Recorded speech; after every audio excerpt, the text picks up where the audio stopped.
Hello and welcome students. आज हम physics में motion in straight line topic के अंदर फ्री फॉल का केस लर्न करेंगे। फ्री फॉल क्या होता है?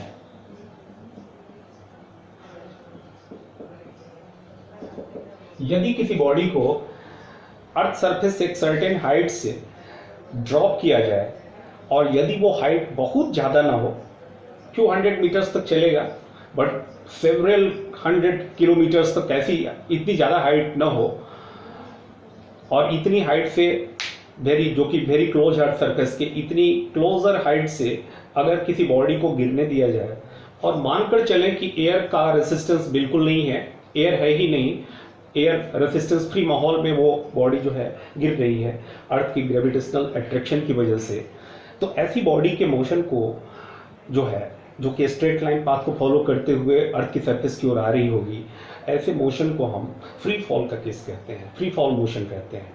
और यदि हाइट बहुत ज़्यादा नहीं हो, मैं बार बार इस बात पर जोर दे रहा हूँ, तो ऐसी स्थिति में उस गिरती हुई बॉडी की जो एक्सीलरेशन है वो कांस्टेंट होती है, ऑलमोस्ट स्मॉल जी की वैल्यू 9.8 मीटर पर सेकेंड स्क्वायर, जिसे आप 9th क्लास से पढ़ते आ रहे हो। और ऐसी बॉडी के मोशन को हम फ्री फॉल कहते हैं।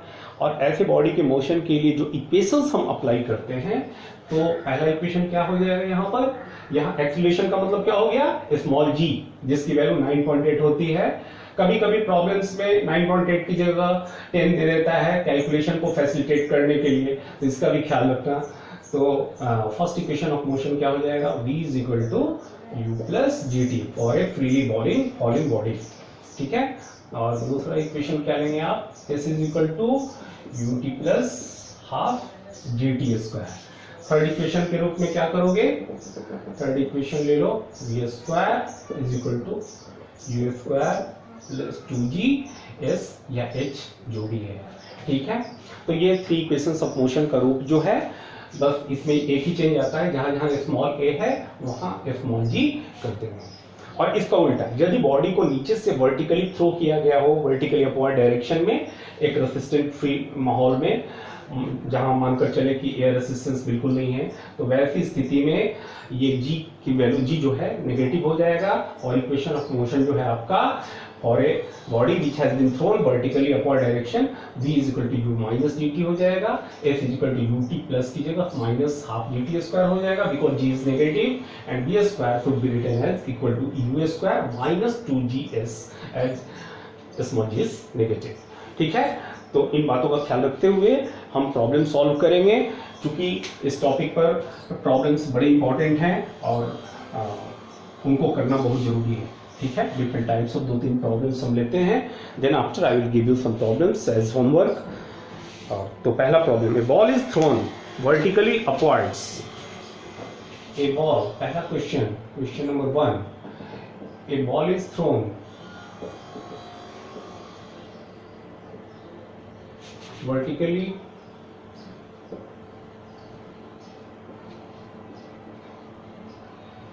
upwards with a velocity of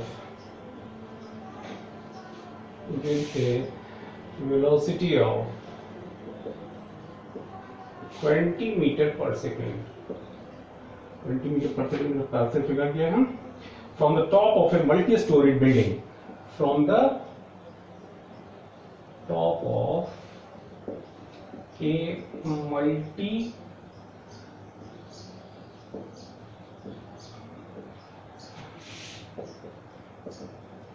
multi-storied REYAD building. इसकी हाइट कुछ दे रखी है नहीं, the height of the point from which, the height of the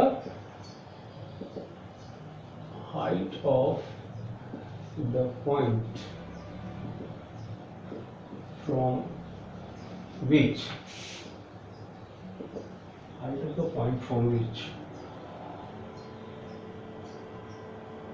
the ball is thrown,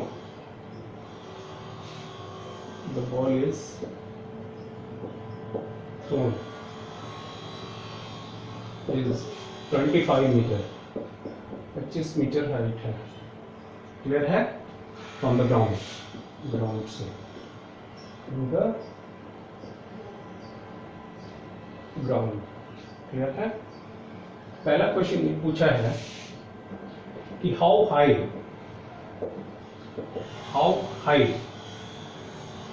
will the ball rise,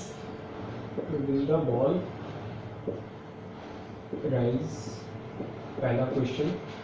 दूसरा क्वेश्चन ये पूछा है कि how long will it be, यानी कितनी देर, how long will it be before the ball hits the ground,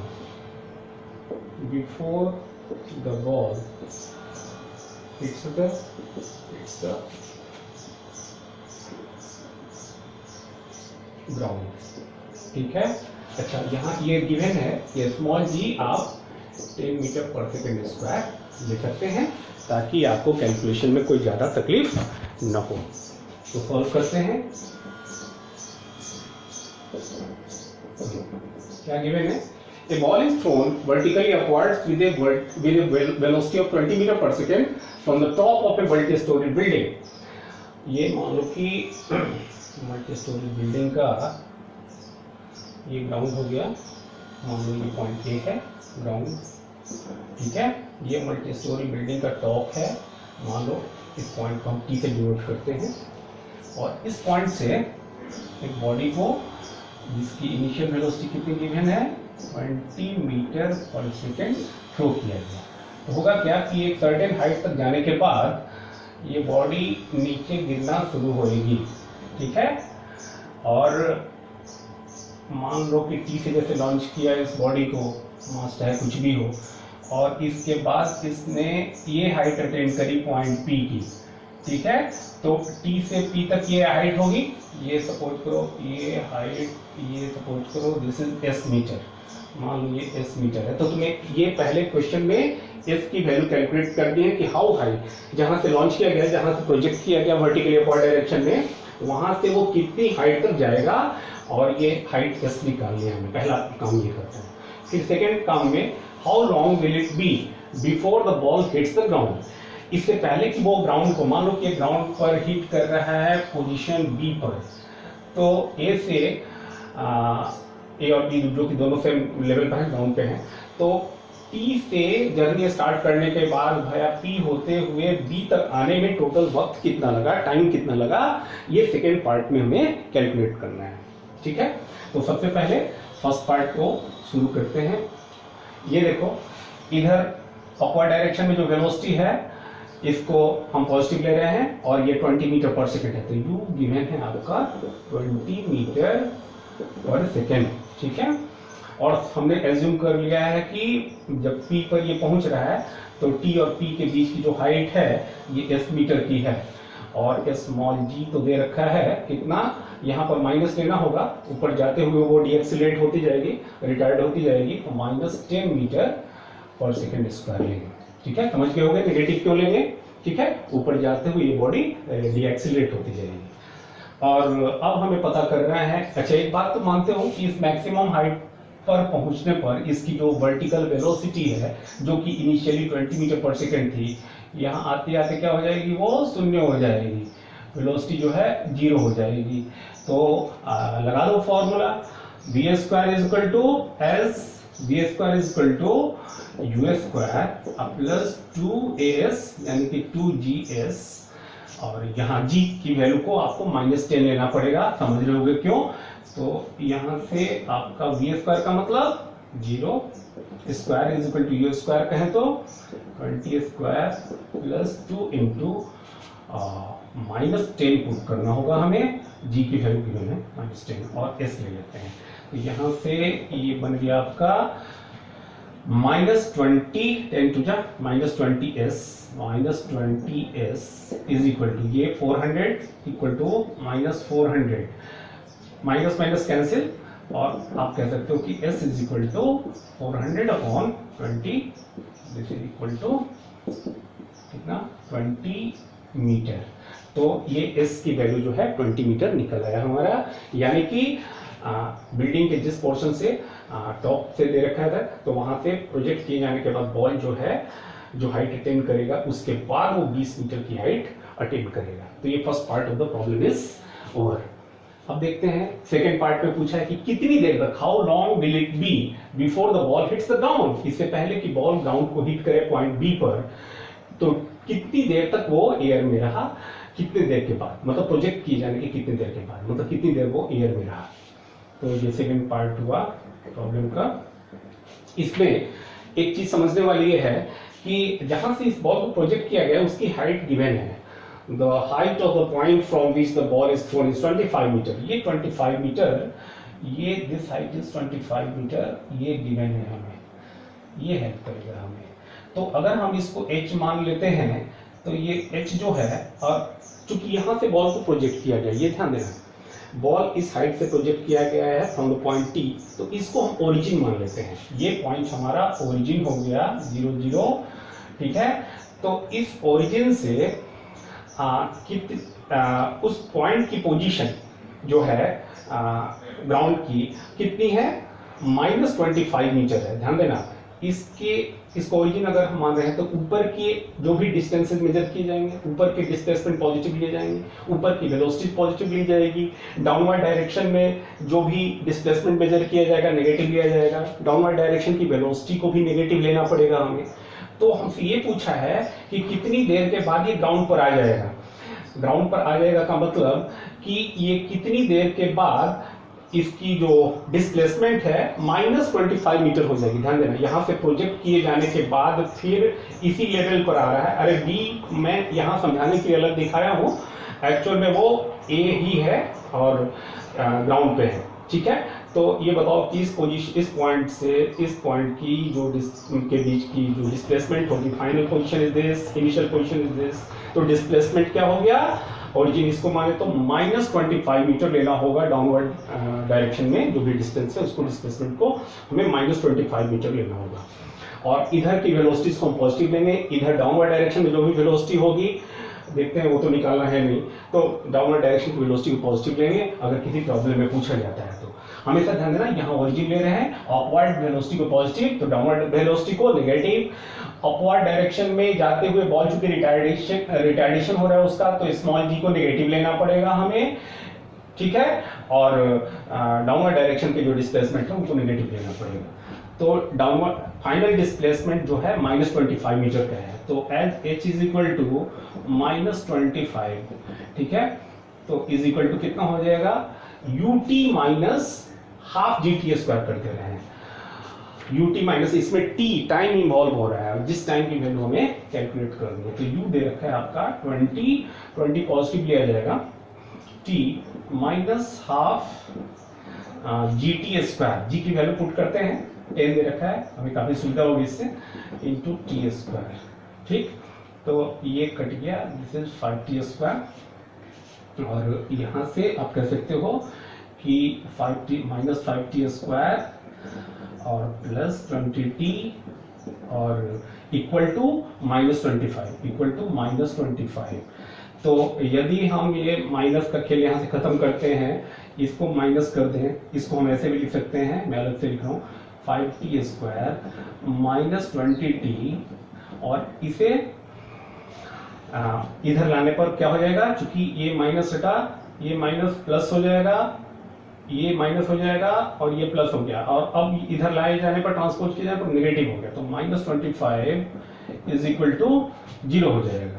और ये बन गया आपका, अब 5 कॉमन ले लेते हैं तो t स्क्वायर -4t और -5 इक्वल टू क्या हो गया, 0 हो गया। तो this implies t square -5t plus t कर देते हैं -5 इस तरह से, और इसके बाद इसको लिख सकते हैं हम ut कॉमन ले लें तो t -5 और +1 into t -5 equal to 0, which implies, देखो t +1 into t -5 is equal to 0, और जिसका अर्थ यह हुआ कि t इज इक्वल टू -1 और t इज इक्वल टू 5 या दोनों। तो t टाइम, कुछ टाइम तो नेगेटिव हो नहीं सकता, देखो t की वैल्यू एक आई है, वैल्यू नेगेटिव में, माइनस में, तो this is not possible, T का नेगेटिव होना ये पॉसिबिलिटी नहीं है। तो time is equal to T का वैल्यू 5 सेकंड जो है, दिस इज एक्सेप्टेबल। तो ये हमने टाइम में निकाल लिया, यानी कि इस पोजीशन टी से प्रोजेक्ट किए जाने के बाद बॉल कितनी देर के बाद फिर ग्राउंड लेवल पर आ जाएगी।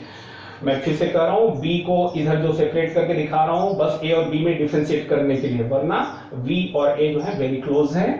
तो ये कितनी देर के बाद प्रोजेक्ट किए जाने के बाद ग्राउंड पर आएगी, तो आफ्टर 5 सेकेंड, 5 सेकेंड का समय लगेगा उसको ग्राउंड पर आने में। तो ये सेकेंड पार्ट आपका क्वेश्चन का सॉल्व हो गया। क्लियर है? अब एक दूसरा क्वेश्चन लेते हैं, इसे नोट कर लीजिए आप लोग। अब एक दूसरा प्रॉब्लम लेते हैं।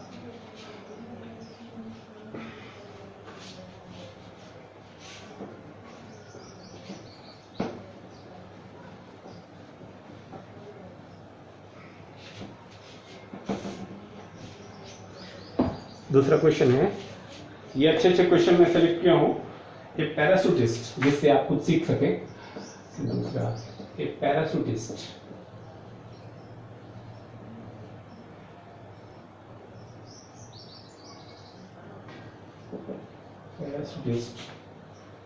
bails out from an aeroplane, bails out from an aeroplane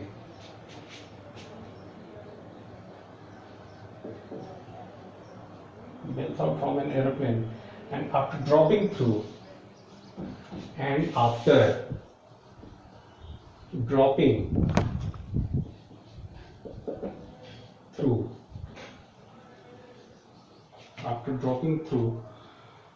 a distance of 40 meter,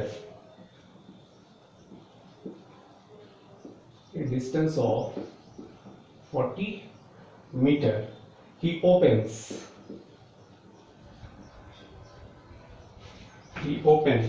the parachute,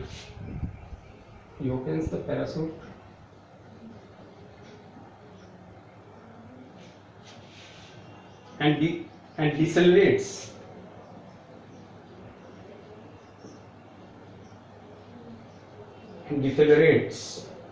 at 2 meter per second square, 2 meter per second square. If he reaches the ground,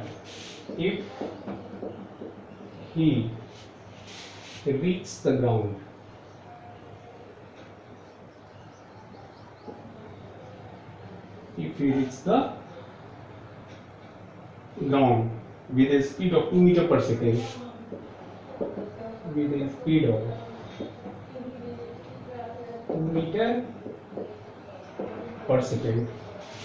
अच्छा, reach 2 meter per second. How long is he in the air? How long is he in the air? Air में वो कितनी देर रहा, ये हमें पता करना है। At what height, ये भी पता करना है कि at what height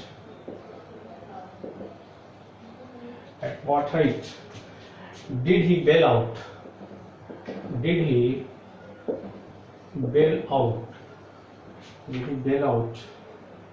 from the plane, from the aeroplane, अब देखो ये क्वेश्चन इसमें क्या पूछा है। इसमें दे रखा है कि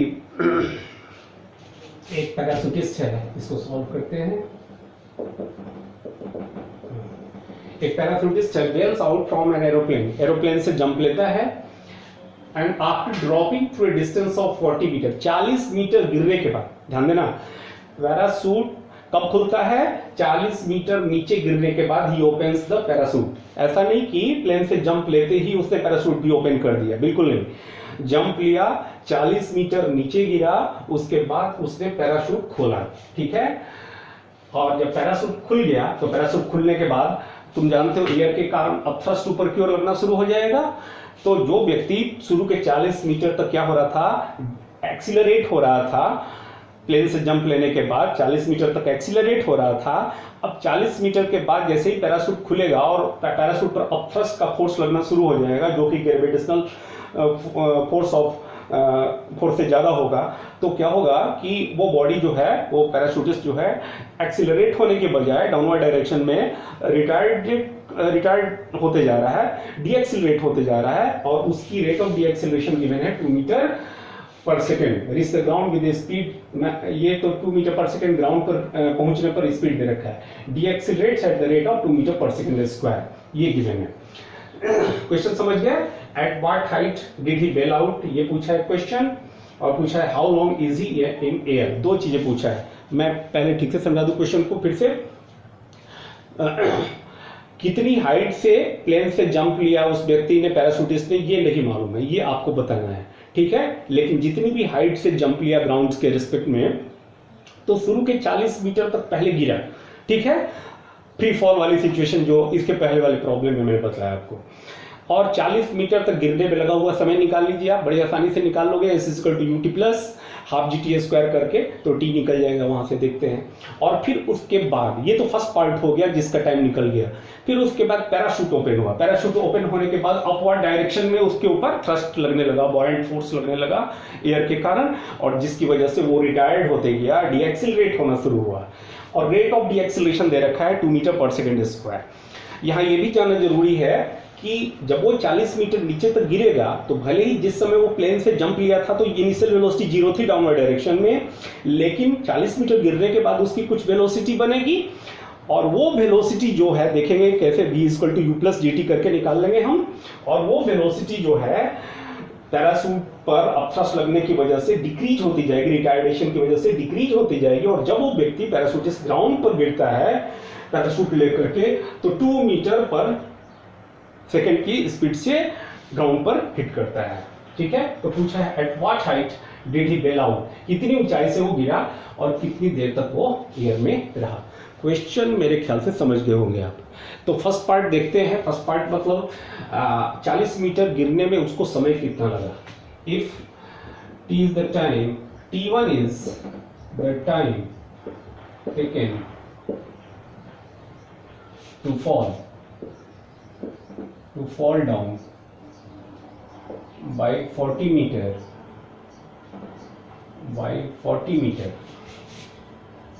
by first 40 meter कर लो, then S is equal to 40 is equal to ut, तो 0 इंटू T1 कर देते हैं। जब वो प्लेन से गिरा तो उसकी इनिशियल वेलोसिटी 0 थी, और मान लो कि T1 सेकंड लगता है 40 मीटर आने में, तो ut S is equal to ut1 plus half, चूंकि वो एक्सिलरेट हुआ है, फ्री फॉल का केस है, इनटू यहाँ पर स्मॉल जी की वैल्यू तुम्हें नहीं दे रखी है 10, तो आप नहीं दे सकते। जब तक किसी प्रॉब्लम में स्मॉल जी 10 नहीं दिया है आप नहीं दे सकते, तो यहाँ नहीं दिया है, तो हमें 9.8 लेना मजबूरी है। तो ut plus half a t1 square, clear है? इसको करो कैंसिल, तो दिस इज 4.9, तो ये तो 0 हो गया आपका। You can say 4.9 t1 square is equal to 40, ठीक है। तो यहां से आप कर सकते हो कि t1 square is equal to 40 upon 4.9, या यूं कहो कि t1 is equal to √40 upon 4.9। अच्छा, ये जब करेंगे, ये 4.9 की जगह हम क्या करते हैं 49 अपॉन 10 करते हैं, वो 10 ऊपर आ जाएगा, तो इसको हम यूं भी लिख सकते हैं कि दिस इज इक्वल टू, और t1 is equal to √400 upon 49, जो कि आपका ये 400 का स्क्वायर रूट 20 हो जाएगा, और ये 7 हो जाएगा, और ये करीब करीब आपका अप्रोक्सीमेटली 2 पॉइंट समथिंग आना चाहिए, और ये आ जाएगा आपका 2.86 सेकेंड, 2.86 सेकेंड टाइम लगा, ठीक है। तो इतना वक्त लगा प्लेन से 40 मीटर नीचे गिरने तक में, इतना समय लगा। और जब 40 मीटर वो गिर गया, तो 40 मीटर गिरने के बाद उसकी वेलोसिटी क्या होगी? तो velocity, if v is the velocity after 40 meter fall, 40 meter free fall कह लो, free fall, then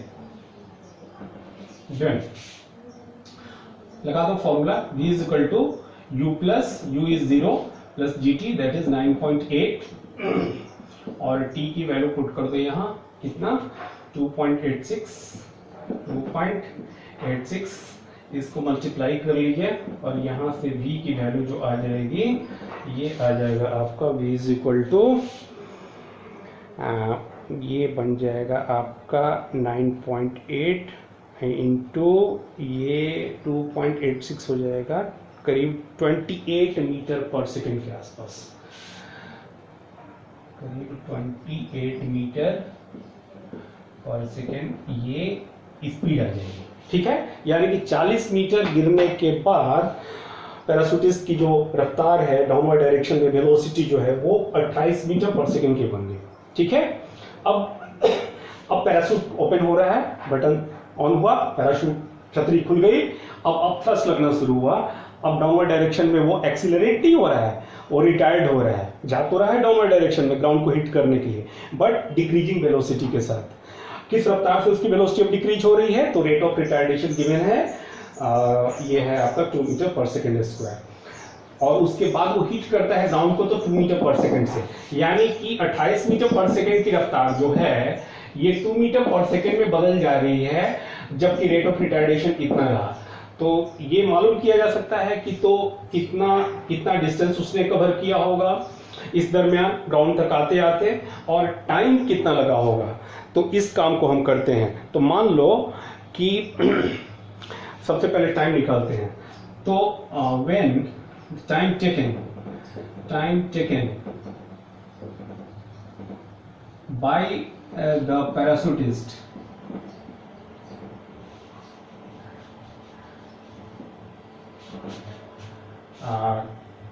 to reach the ground, after he opens the parachute, his parachute। तो बोलो क्या करें, अगर मान लो कि टाइम टेकन जो है t है, तो बोलो t कितना हो जाएगा, t is equal to v minus u, जो कि कितना हो जाएगा v फाइनल वेलोसिटी ग्राउंड पर हिट करने पर। हम क्या निकाल रहे हैं, पैराशूट ओपन होने के बाद ग्राउंड पर हिट होते होते जो टाइम लगेगा उस टाइम को निकाल रहे हैं। तो फाइनल वेलोसिटी ग्राउंड हिट करने के समय 2 मीटर पर सेकंड गिवन है। Initial velocity we have already calculated, parachute जिस समय ओपन हुआ 28 मीटर पर सेकंड, तो final velocity 2 minus initial velocity 28। ठीक है, clear. Upon t is equal to कितना हो जाएगा, v minus u upon a हो जाएगा। ठीक है, अपॉन a कहें तो नीचे गिरते हुए वो रिटायर्ड हो रहा है, रेट ऑफ रिटायर्डेशन क्या है, तो रेट ऑफ रिटायर्डेशन आपका -2 है, -2 हो जाएगा। ठीक है, तो v minus U upon a, और a का मतलब यहाँ पर -2 है। ठीक है, अरे v is equal to U plus A T होता है ना, तो वहां से ये आ गया, या t is equal to v minus U upon a कर लो, बातें की है। ठीक है, तो ये बन गया आपका -26, ऊपर में हो गया 2 minus 26 upon -2, this is equal to 13 second. ध्यान देना 13 सेकेंड का समय लगा, मतलब जब वो प्लेन से जंप किया उसके बाद 40 मीटर गिरने में उसको इतना वक्त लगा पैराशूट, और यहाँ पर इतनी देर के बाद पैराशूट खुला है, और पैराशूट खुलने के 13 सेकंड के बाद वो ग्राउंड पर हिट कर रहा है। तो कितनी देर तक जो है वो पर्सन जो है एयर में रहा, तो ये पोर्शन जो सेकेंड पार्ट जो है पार्ट हाइट तो बाद में निकालेंगे, bail out from the plane, how long is he in the air, तो total time for which the parachutist is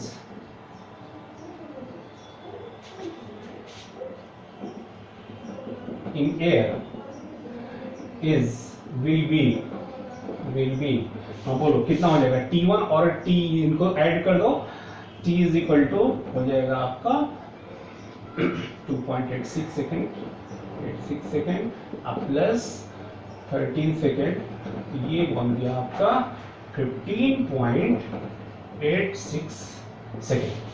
ठीक है, 15.86 सेकेंड आ गया। क्लियर है? अच्छा, अब ये पार्ट हो गया हमारा, क्लियर है। और अब कितनी ऊंचाई से वो गिरा होगा?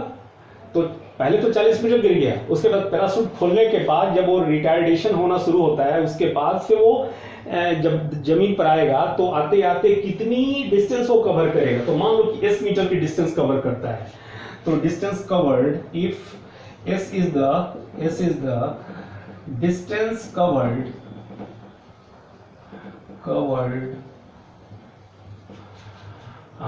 after the parachute opens,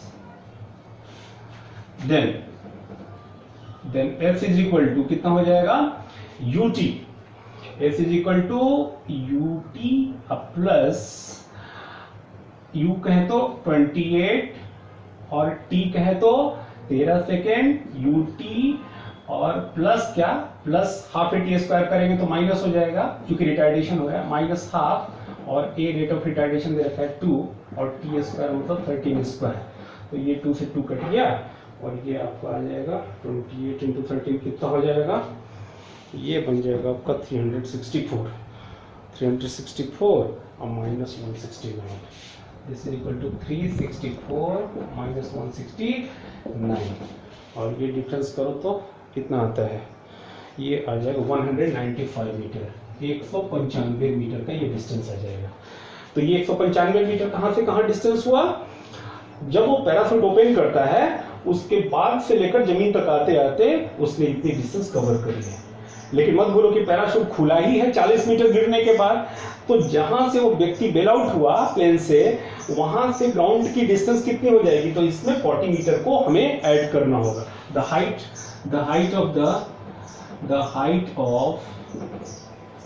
height from where the parachutist bails out is equal to कितना हो जाएगा? एक हाइट हो गई वो 40 is equal to h is equal to हो जाएगा 40 प्लस 195 मीटर इक्वल टू ये हो गया आपका 235 मीटर। ठीक है, उम्मीद है बहुत अच्छा क्वेश्चन था और उम्मीद है कि आपने समझा होगा। कहीं दिक्कत हो पूछ लीजिएगा, फोन कर लीजिएगा। ठीक है, गूगल मीट फालतू बकवास दिक्कत हो रही है, बहुत प्रॉब्लम हो रहा है, चाहे मेरे नेटवर्क का प्रॉब्लम हो, चाहे आपका हो, चाहे इस ऐप का प्रॉब्लम हो, व्हाट्सएप कर लीजिएगा। जो भी डाउट्स हैं और भी प्रॉब्लम्स भेज दीजिएगा। ठीक है,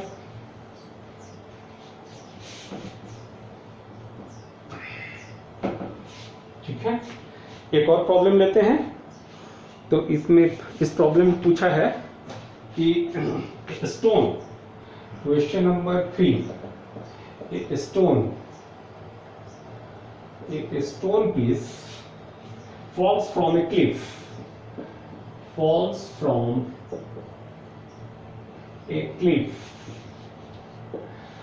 एक सर्टेन हाइट से समझ लो, from a cliff and travels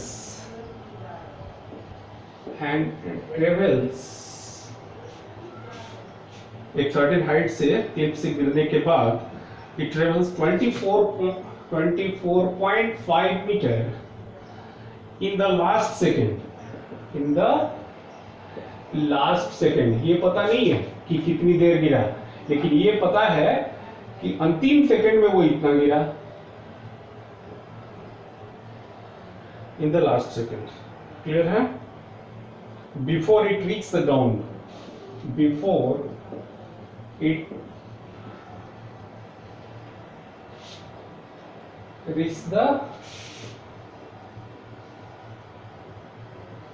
ground. ठीक है, इससे पहले को ग्राउंड तक पहुंचे। At the foot of the Cliff,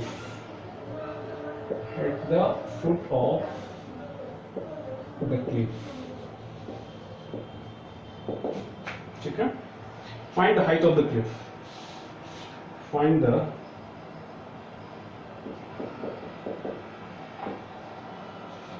height of the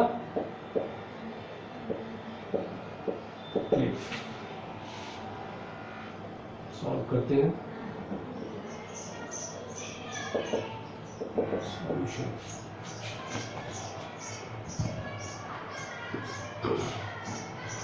अब समझो इस चीज को, कहा जा रहा है कि एक स्टोन जो है एक सर्टेन हाइट की क्लिप से ये गिराया जा रहा है और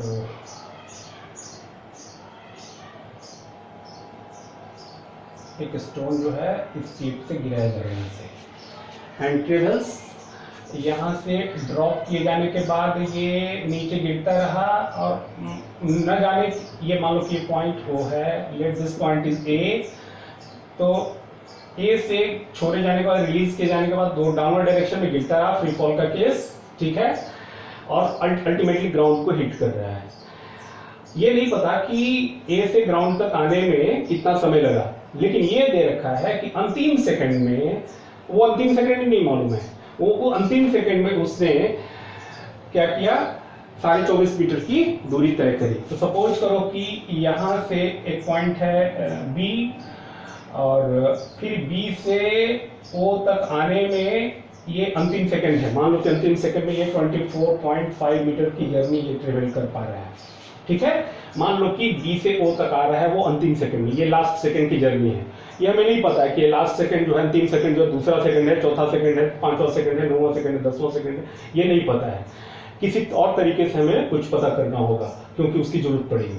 तो ये अंतिम सेकंड में 24.5 मीटर की दूरी तय हो रही है। तो पूछा है कि हाइट कितनी होगी इस क्लिप की, ये जो भी है इसकी हाइट कितनी होगी, h निकालने हैं, ठीक है। तो सबसे पहले तो हम ये पता करें कि वो अंतिम सेकंड क्या है। तो let nth second is the last second. मान लो कि जर्नी जो है यहां से ड्रॉप किए जाने के बाद n सेकंड का वक्त लगा उसको ग्राउंड पर आने में, ठीक है। तो लास्ट सेकंड जो है nth सेकंड होगा और इस सेकंड में ट्रेवल डिस्टेंस गिवन है हमें। तो एक पर्टिकुलर सेकंड में ट्रेवल डिस्टेंस के लिए हमारे पास एक रिलेशन है, एक इक्वेशन ऑफ मोशन है, फोर्थ इक्वेशन ऑफ मोशन। तो हम क्या करेंगे, इस nth सेकंड में जो कि हमें 24.5 के रूप में गिवन है, इसके लिए हमारे पास फॉर्मूला क्या है, u। ध्यान देना यहाँ u क्या था, 0। When it was dropped from the point a it's initial velocity was 0। तो ये u हो गया। तो ये हो गया तुम्हारा s is equal to u plus, पहले लिख दे क्या फॉर्मूला, पहले फॉर्मूला मैं लिख लेता हूँ, u प्लस a/2 कहे तो g/2 into 2n-1, nth second में ट्रेवल डिस्टेंस के लिए a की जगह हो गया यहाँ स्मॉल g, ठीक है, और u की जगह हो गया। तो फॉर्मूला होता है u plus a/2 into 2n-1 होता है, क्लियर है। तो u तो 0 है, स्मॉल g की वैल्यू जब तक नहीं गिवन हो हम 9.8 ही लेंगे। तो ये पुट करेंगे हम, चलो यहाँ पुट कर देते हैं 9.8। तो 9.8 पुट कर दें तो ये हो गया 4.9 आपका। तो n निकाल देते हैं, वो लास्ट सेकंड है कौन सा ये पता चल जाएगा क्योंकि उसकी बड़ी अहमियत है। तो 2n-1 हो जाएगा 24.5 अपॉन 4.9। तो ये हो गया आपका 5। ये कटने के लिए डाटा दे रखा था 24.5 ताकि कट जाए, ताकि श्रीवास्तव को ये करने में प्रॉब्लम ना हो और बच्चों को समझने में भी दिक्कत ना हो। तो 2n is equal to 1 add हो जाएगा इधर ट्रांसपोज होने पर 6 होगा, यानी कि n की वैल्यू जो है 6/2 this is equal to 3 second बन जाएगी, यानी कि 3 सेकंड का समय लगेगा। तो तीसरा सेकंड अंतिम सेकंड है, ठीक है, मतलब यहाँ से रिलीज किए जाने के बाद 3 सेकंड का समय लगेगा ग्राउंड पर आने में, और तीसरे सेकंड में ट्रेवल डिस्टेंस 24.5 मीटर की है।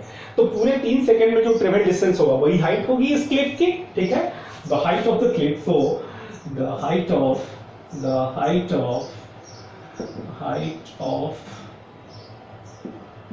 The clip is h is equal to ut 0 into 3 plus half 9.8 t square, यानी कि 3 स्क्वायर, ये हो गया आपका 9। तो ये तो हो गया 0, this is equal to 4.9 into 9, ये कितना हो गया भाई? तो 9 9 जा 81, 8 9 4 जा 36, ये हो गया 44, और डेसिमल डालिए after one digit from left from right, ये हो गया 41.4 metre. So height of the cliff is equal to 44.1 metre. ठीक है, इस तरह से प्रॉब्लम सॉल्व हुआ। तो इन तीनों प्रॉब्लम में कुछ न कुछ आपको सीखने के लिए मिला, और उम्मीद करते हैं इन तीनों प्रॉब्लम को समझते हुए आगे जो प्रॉब्लम आपको एज होमवर्क देने जा रहा हूँ उसे आप सॉल्व कर पाएंगे। फिर भी डाउट्स तो होंगे ही, पहली बार आप आए हो 11th में, हम भी आए थे, हमसे तो इतना भी नहीं होता था। ठीक है, तो जितना हो करना, लेकिन अटेम्प्ट जरूर होना चाहिए। हाँ, भले ही फेल्ड अटेम्प्ट हो कोई दिक्कत नहीं है, लेकिन अटेम्प्ट जरूर होना चाहिए, और जो भी प्रॉब्लम्स नहीं होंगे मैं इसीलिए होंगे। ठीक है, ओके, थैंक यू, अभी के लिए इतना ही।